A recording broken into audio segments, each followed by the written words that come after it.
What's going on, guys? Justin with Tier 1 Gear and EDC Reviews. Today we're going to be taking a look at the BladeHQ Exclusive Benchmade 940 Osborne. Now this comes my way via Mr. Shoemonster Tech, so as usual, I'm going to leave a link to his Instagram and his channel down in the description. Definitely go check him out. He's a really great friend of mine and has some amazing content. But anyway, the Benchmade 940 is definitely not a new design by any means. It's actually one of Benchmade's more popular designs, but this is a new variation from BladeHQ. Now, BladeHQ is known for doing their jade against the black, which looks really, really good, or natural, whichever you want to call it. I call it jade. It's just easier and sounds better than natural. But anyway, black reverse tanto blade as usual, but this one is made from CPM M4. Amazing steel, and honestly, I think that's what really made this sell out the way it did. I mean, it sold out within a week, maybe tops 2 or 3 days, and the secondary market was like up $150 on this thing immediately, which is crazy. You know, that just goes to show how popular the Osborne is. But anyway, stainless steel liners, they're partial, kind of like the bug out, which keeps the weight down. Pocket clip, reversible, tip up only. The thing is, it's not a deep carry clip, but Benchmade does make them that will probably fit it. I've never tried to change the clip on the Osborne before, so don't hold me to that.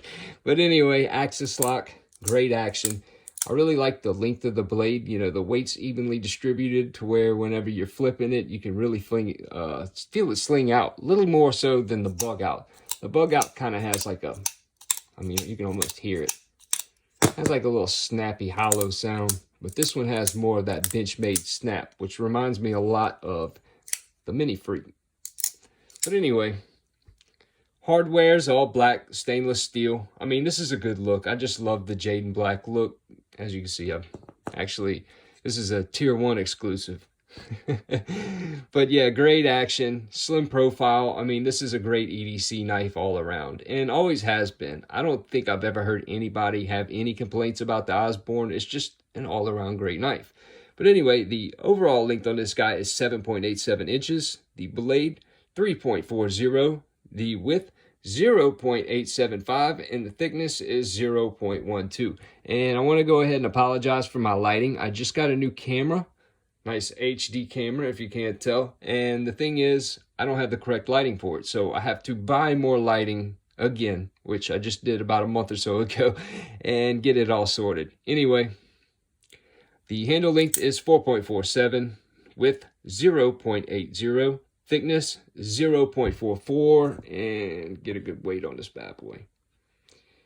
Yeah, I hope I don't have to buy 5 different sets of lights before I find the right one that kind of meshes with my camera.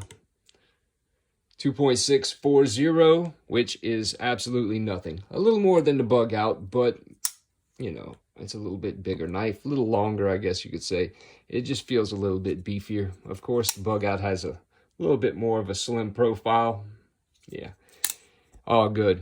Anyway, compared to the Benchmade Mini Freak, of course, I got to bump the camera.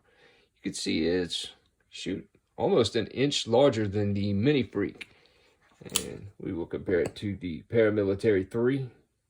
Yeah, it is. It's about an inch larger than the Paramilitary 3, which of course the Mini Freak is just a little bit bigger than that. And we'll go ahead and throw out the bug out since I got it out. A little over a ½ inch, about a ½ inch bigger than the bug out. Great EDC size. Again, I give this knife a 9 out of 10. I've always loved the 940, and this is just a great variation. Anyway, hope you guys enjoyed this video. Stay safe. See you guys on the next one.